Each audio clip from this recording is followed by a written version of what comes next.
ನಗರದ doctor B R Ambedkar ಜಿಲ್ಲಾ ಕ್ರೀಡಾಂಗಣದಲ್ಲಿ ಜಿಲ್ಲಾಡಳಿತದ ವತಿಯಿಂದ ಆಯೋಜಿಸಿದ್ದ 77ನೇ ಗಣರಾಜ್ಯೋತ್ಸವ ಕಾರ್ಯಕ್ರಮವನ್ನು ಅರ್ಥಪೂರ್ಣವಾಗಿ ಆಚರಿಸಲಾಯಿತು. ಪಶುಸಂಗೋಪನೆ, ರೇಷ್ಮೆ ಹಾಗೂ ಜಿಲ್ಲಾ ಉಸ್ತುವಾರಿ ಸಚಿವ ಕೆ. ವೆಂಕಟೇಶ್ ಧ್ವಜಾರೋಹಣ ನೆರವೇರಿಸಿದರು. ಬಳಿಕ ಮಾತನಾಡಿದ ಸಚಿವ ವೆಂಕಟೇಶ್, ದೇಶದ ಸಂವಿಧಾನ ರಚನೆಯು 77ನೇ ಸಂಭ್ರಮವನ್ನು ನಾವಿಂದು ಆಚರಿಸುತ್ತಿದ್ದೇವೆ. ಭಾರತ ಸಂವಿಧಾನವೆಂದರೆ ನಮಗೆಲ್ಲ ತಿಳಿದ ಹಾಗೆ ಅತ್ಯಂತ ಉದಾರವಾದ, ಎಲ್ಲರಿಗೂ ಸಮಾನತೆಯ ಹಕ್ಕನ್ನು ಪ್ರತಿಪಾದಿಸುವ ಸಂವಿಧಾನವಾಗಿದೆ.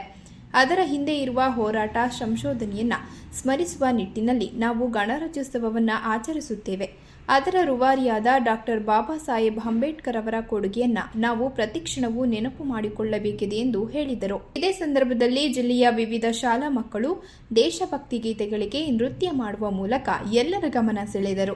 ಕಾರ್ಯಕ್ರಮದಲ್ಲಿ ಶಾಸಕರಾದ ಸಿ. ಪುಟ್ಟರಂಗ ಶೆಟ್ಟಿ, ಎಆರ್ ಕೃಷ್ಣಮೂರ್ತಿ, ಕಾಡಾ ಅಧ್ಯಕ್ಷ ಪಿ. ಮರಿಸ್ವಾಮಿ, ಚೂಡಾ ಅಧ್ಯಕ್ಷ ಮಹಮ್ಮದ್ ಅಸ್ಕರ್ ಮುನ್ನಾ, ಜಿಲ್ಲಾ ಗ್ಯಾರಂಟಿ ಯೋಜನೆಗಳ ಅನುಷ್ಠಾನ ಪ್ರಾಧಿಕಾರದ ಅಧ್ಯಕ್ಷ ಎಚ್. ವಿ. ಚಂದ್ರು, ಜಿಲ್ಲಾಧಿಕಾರಿ ಶ್ರೀರೂಪ, ಜಿಲ್ಲಾ ಪಂಚಾಯಿತಿ ಸಿಇಒ ಮೋನಾರೋತ್, ಜಿಲ್ಲಾ ಪೊಲೀಸ್ ವರಿಷ್ಠಾಧಿಕಾರಿ ಎಂ. ಮುತ್ತುರಾಜ್, ಜಿಲ್ಲಾ ಪಂಚಾಯಿತಿ ಕಾರ್ಯದರ್ಶಿ ಡಿ. ಶ್ರುತಿ ಹಾಗೂ ಇತರರು ಉಪಸ್ಥಿತರಿದ್ದರು.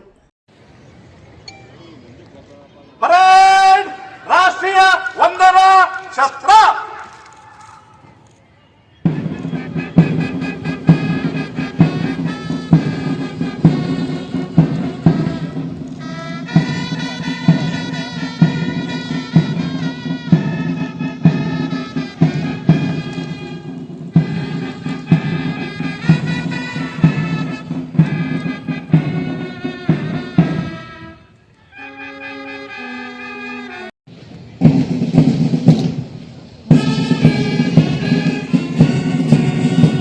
ಈಗ ಮೊದಲನೆಯದು ಕೂಡಿ ಶಸ್ತ್ರ ವಂದನೆಯನ್ನು ಸಲ್ಲಿಸಿ ಮುನ್ನಡೆಯುತ್ತಿದೆ. ಇವರನ್ನು ಅನುವರ್ತಿಸಿ ಸಿವಿಲ್ ಪೊಲೀಸ್ ತುಕಡಿ ಶ್ರೀ ಮಂಜುನಾಥ್ PSI ಮಹಿಳೆ ಠಾಣೆ ಅವರ ಹಿನ್ನೆಲೆಯಲ್ಲಿ ಶ್ರೀಮತಿ ರೆಹನಾ ಬೇಗಂ PSI ಚಾಮರಾಜನಗರ ಗ್ರಾಮಾಂತರ ಠಾಣೆ ನೇತೃತ್ವ ಮಹಿಳಾ ಪೊಲೀಸ್ ತುಕಡಿ ವೈದ್ಯಕೀಯ ಶಿಕ್ಷಣ ಮಹಾವಿದ್ಯಾಲಯ ಚಾಮರಾಜನಗರ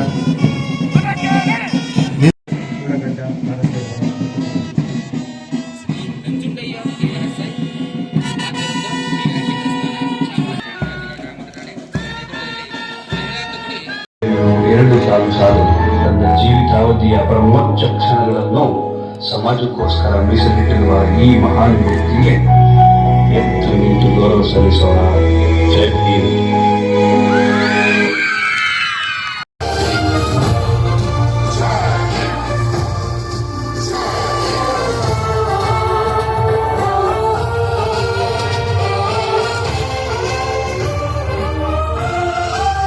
ದೇಶವು ನಮ್ಮಂತೆ ಯಾರು ಬದುಕಿಲ್ಲ.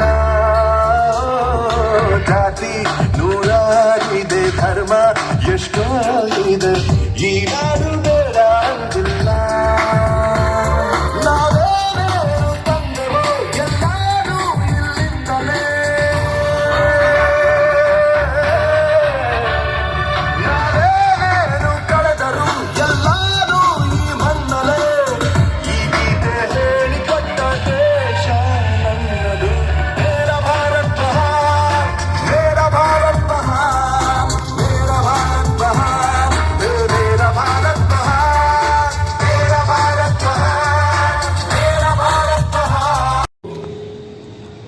ಈ ದಿವಸ ಭಾರತ ಗಣರಾಜ್ಯವಾದ ದಿನ. ಭಾರತ ದೇಶ ಪ್ರಜಾಪ್ರಭುತ್ವ ಆಡಳಿತ ಪದ್ಧತಿಯನ್ನು ಅಳವಡಿಸಿಕೊಂಡ ಈ ದಿನವನ್ನು ಪ್ರತಿ ವರ್ಷ ನಾವು ಗಣರಾಜ್ಯೋತ್ಸವ ದಿನವನ್ನಾಗಿ ದೇಶಾದ್ಯಂತ ಆಚರಿಸಲಾಗುತ್ತದೆ. ದೇಶದ ಸಂವಿಧಾನ ರಚನೆಯ 77ನೇ ಸಂಭ್ರಮವನ್ನು ನಾವೊಂದು ಆಚರಿಸುತ್ತಿದ್ದೇವೆ. ಭಾರತ ಸಂವಿಧಾನವೆಂದರೆ ನಮಗೆಲ್ಲ ತಿಳಿದ ಹಾಗೆ ಅತ್ಯಂತ ಉದಾರವಾದ, ಎಲ್ಲರಿಗೂ ಸಮಾನತೆ ಹಕ್ಕನ್ನು ಪ್ರತಿಪಾದಿಸುವ ಸಂವಿಧಾನವಾಗಿದೆ. ಅದರ ಹಿಂದೆ ಇರುವ ಹೋರಾಟ, ಅದರ ಹಿಂದೆ ಇರುವ ಸಂಶೋಧನೆಗಳನ್ನು ಸ್ಮರಿಸುವ ನಿಟ್ಟಿನಲ್ಲಿ ನಾವು ಗಣರಾಜ್ಯೋತ್ಸವವನ್ನು ಆಚರಿಸುತ್ತಿದ್ದೇವೆ.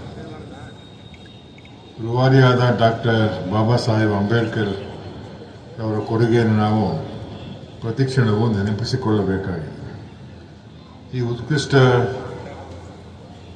ಸಂವಿಧಾನಿಕ ಮೌಲ್ಯಗಳ ಕಾರಣವೇ ನಾವು ಇಂದು ಒಂದು ರಾಷ್ಟ್ರವಾಗಿ, ಒಂದು ರಾಜ್ಯವಾಗಿ, ಒಂದು ಜಿಲ್ಲೆಯಾಗಿ ರೂಪುಗೊಳ್ಳುವಂತೆ ರಚನೆ ಮಾಡಲು ಆಗ ಒಂದು ಮಾದರಿ ಜಿಲ್ಲೆಯಾಗಿ ಹೊರಹೊಮ್ಮಲು ಸಾಧ್ಯವಾಗಿದೆ. ನಮಗೆ 1947 ಆಗಸ್ಟ್ 15 ಸ್ವಾತಂತ್ರ್ಯ ದೊರೆತರೂ ದೇಶಕ್ಕೆ ನಮ್ಮದೇ ಆದ ಸಂವಿಧಾನವನ್ನು ಅಳವಡಿಸಿಕೊಂಡು ಪ್ರಜಾಪ್ರಭುತ್ವ ಮಾದರಿ ಸರ್ಕಾರ ಹಾಜರಿಯಾಗಿದ್ದು 1950 ಜನವರಿ 26ರಂದು.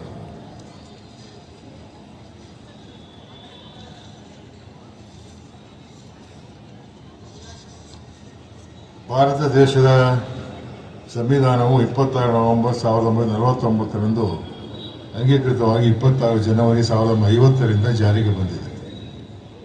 ಭಾರತ ಸಂವಿಧಾನದಲ್ಲಿ ಉತ್ತಮ ಆದರ್ಶಗಳು, ಮೌಲ್ಯಗಳನ್ನು ಹೊಂದಿರುವ ಒಂದು ಬೃಹತ್ ಸಂವಿಧಾನವನ್ನು ಅಂಗೀಕರಿಸಿ ಸ್ವತಂತ್ರ ರಾಷ್ಟ್ರವಾಗಿ ಭಾರತ ರೂಪುಗೊಂಡಿದೆ. ಜಗತ್ತಿನ ಅತ್ಯಂತ ದೊಡ್ಡ ಲಿಖಿತ ಸಂವಿಧಾನ ಹೊಂದಿದೆ. ಸಾರ್ವಭೌಮ ರಾಷ್ಟ್ರ ಎಂಬ ಹೆಗ್ಗಳಿಕೆಗೆ ಪಾತ್ರವಾಗಿದೆ. ವಿಶೇಷವಾಗಿ ಭಾರತದ ಸಂವಿಧಾನ ರಚನೆಯಲ್ಲಿ ಡಾಕ್ಟರ್ BR ಅಂಬೇಡ್ಕರ್ ಅವರ ಕೊಡುಗೆ ಅವಿಸ್ಮರಣೀಯವಾಗಿದೆ. ಭಾರತ ಸಂವಿಧಾನದ ಕರಡು ಸಮಿತಿ ಅಧ್ಯಕ್ಷರಾಗಿ ನಿಯೋಜನೆಗೊಂಡ ಅವರು ಹಲವಾರು ದೇಶಗಳ ಸಂವಿಧಾನವನ್ನು ಆಳವಾಗಿ ಅಧ್ಯಯನ ಮಾಡಿ ಜಗತ್ತಿನಲ್ಲೇ ಅತ್ಯುತ್ತಮ ಸಂವಿಧಾನ ರೂಪುಗೊಳ್ಳಲು ಕಾರಣಕರ್ತರಾದರು.